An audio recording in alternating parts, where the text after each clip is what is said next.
Bienvenue dans ce tuto sur les accords de septième. Je t'ai déjà présenté dans cette vidéo comment construire facilement des accords à trois sons qu'on appelle les accords parfaits majeurs et les accords parfaits mineurs. Ce sont les accords de base qu'il faut connaître pour aborder n'importe quelle grille. Maintenant, on va regarder les accords qui sont suivis d'un 7. Et les accords notés avec un 7 sont des accords de septième. Les accords de septième sont beaucoup utilisés dans le jazz, mais pas que. Ils existent depuis très longtemps dans l'écriture classique, notamment autour des cadences avec les accords de septième de dominante. Je voudrais te montrer comment, très simplement, tu vas pouvoir rajouter une septième à tes accords, ce qui va leur donner une nuance fort sympathique. Alors, il y en a qui vont plus ou moins aimer, c'est une question d'habitude de l'oreille, mais les accords de septième, c'est comme une variation d'une couleur harmonique, comme un camailleux harmonique, c'est-à-dire que d'un accord de base, on va lui rajouter une couleur, ce qui va lui donner une petite variation. Tu pourras ensuite choisir de les utiliser, de les rajouter à des grilles existantes pour la colorer un peu différemment. Je pars donc ici du principe que tu maîtrises la création des accords à trois sons. Si ce n'est pas le cas, je t'invite à suivre la vidéo qui les explique et ensuite de revenir sur celle-là, car je vais aller très vite dans la première partie de l'accord. Allez, passons directement à la pratique. Petit résumé très rapide, je t'avais donc montré que pour construire un accord par exemple de Do majeur, il fallait prendre la note fondamentale Do et lui rajouter 4 demi-tons pour qu'il soit majeur, plus 3. Donc, une note fondamentale, 4 plus 3 égale accord majeur. Et si je voulais le même en mineur, là on change le code, 3 plus 4, note fondamentale, 3 plus 4.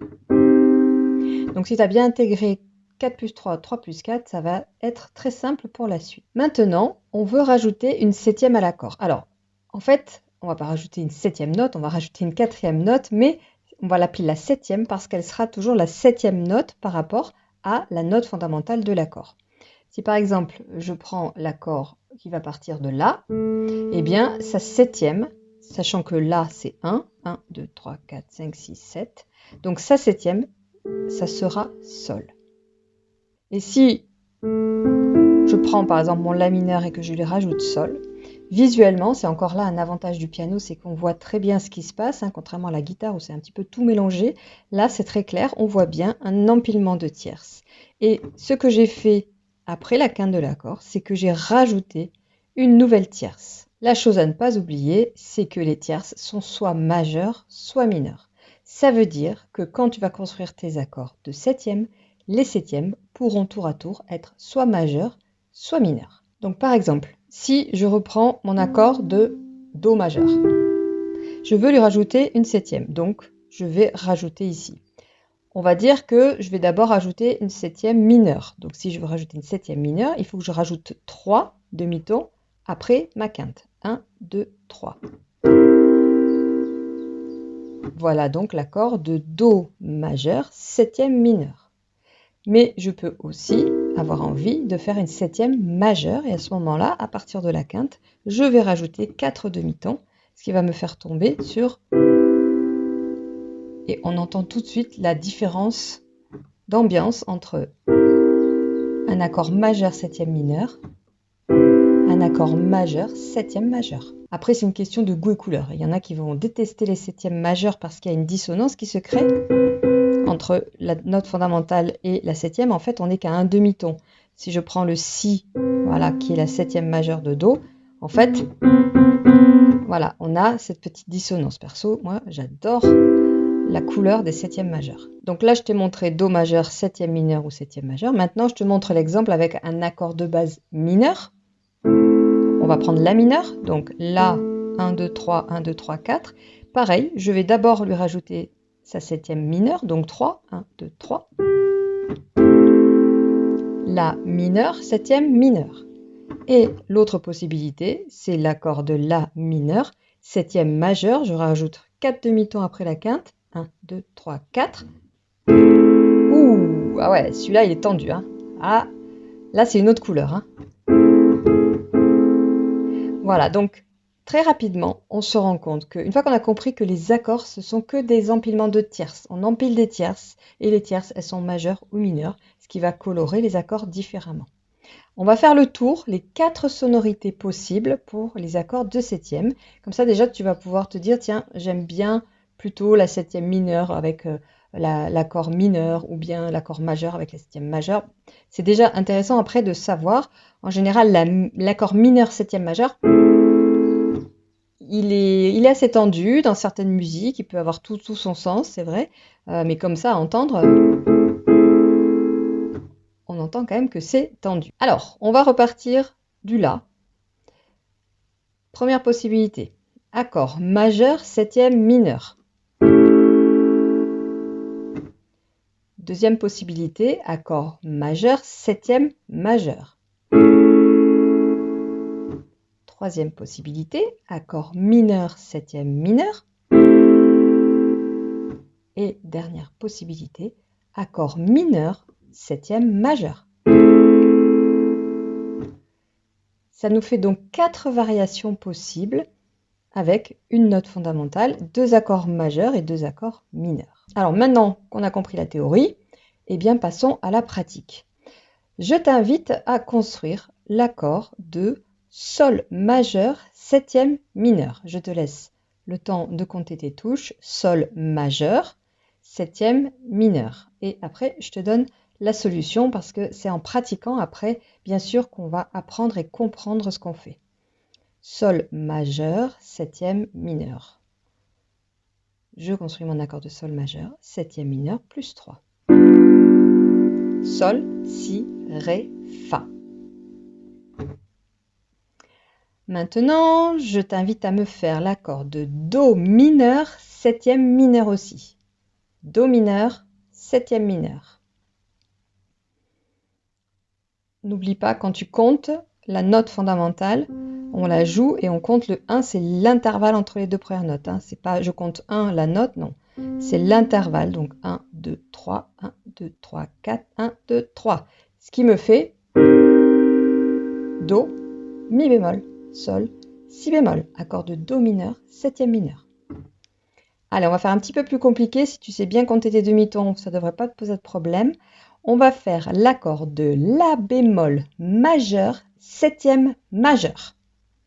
La bémol majeur. Alors attention, quand la note fondamentale est sur une touche noire, La bémol, Fa dièse, bien sûr, on commence sur la touche noire. C'est pas parce que je dis La qu'on doit se mettre sur le La, c'est le La bémol.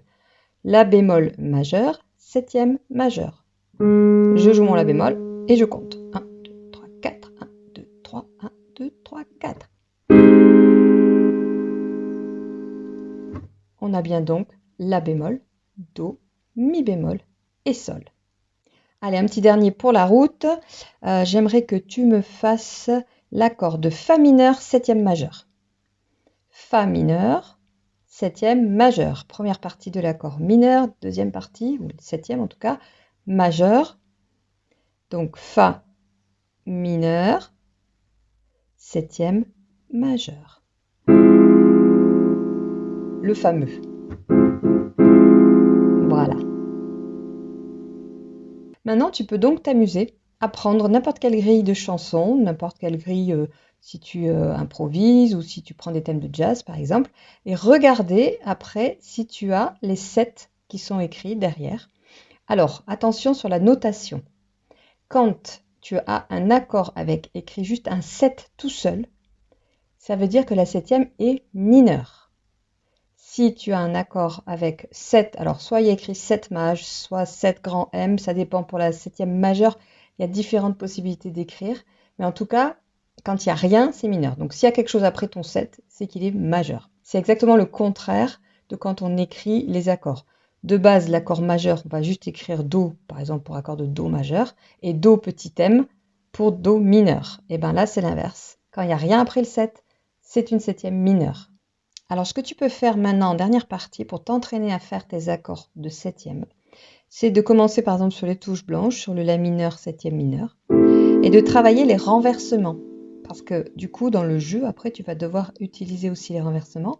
Or là, étant donné qu'on a 4 notes, ça veut dire qu'on a une position fondamentale et 3 renversements. Avant de revenir sur la position fondamentale. Ça, c'est un exercice très intéressant à faire parce qu'à l'intérieur des grilles, quand tu vas les utiliser, eh bien, tu vas devoir aussi jongler avec les renversements. Et là, on en a un de plus que sur les accords à 3 sons. Alors, en fonction, bien sûr, tu peux faire l'exercice. Donc, tu prends n'importe quel accord de septième. Tu peux t'amuser, toi, à le construire comme tu veux. Plutôt touche blanche au début, c'est plus lisible et visible. Et tu fais tourner ton renversement. Pour toujours visualiser les notes de l'accord. Main droite si tu es en mode accompagnement. Si tu accompagnes, soit tu chantes, soit tu accompagnes quelqu'un, soit tu joues dans un groupe. Main gauche si tu t'accompagnes toi-même, c'est-à-dire si tu fais ta mélodie main droite, alors tu vas faire les accords main gauche. Là pareil, c'est un bon exercice. On s'entraîne à renverser les accords de septième. C'est une sacrée gymnastique. Après, d'un point de vue purement physique et technique des doigts, il faut savoir que jouer un accord au piano, c'est pas forcément facile. Souvent, on l'aborde tôt parce que c'est assez sympa et gratifiant au niveau du son, mais au niveau technique, c'est pas évident. Là, on parle d'accords à 4 sons.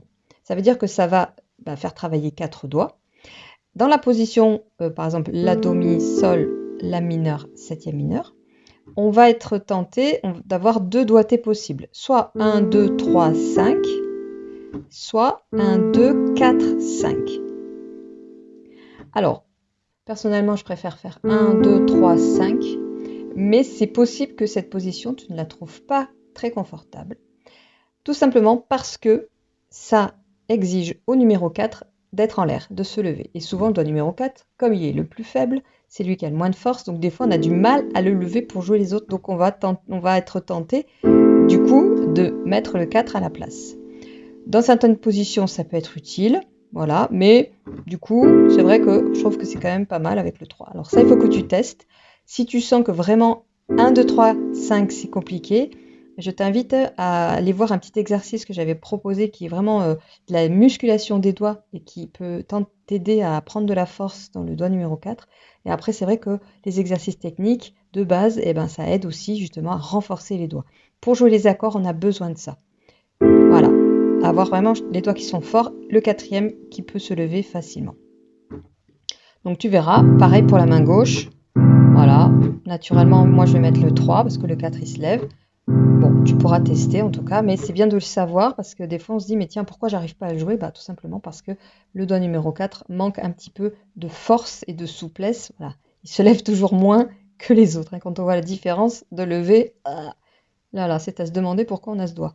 Bon, bref, en tout cas, j'espère que ce petit tuto sur les accords de septième t'a été utile, que tu as bien compris cette histoire d'empilement de tierces, majeures ou mineures, pour construire les accords.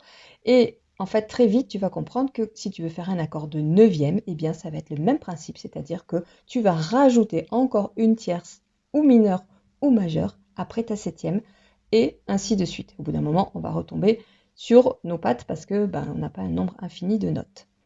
Très vite, je te donnerai des grilles sur lesquelles tu pourras improviser avec tes accords de septième. Mais en attendant, si c'est nouveau pour toi, je t'invite à t'entraîner, à bien les construire, à bien les comprendre et aussi techniquement à commencer à visualiser les positions fondamentales et leur renversement.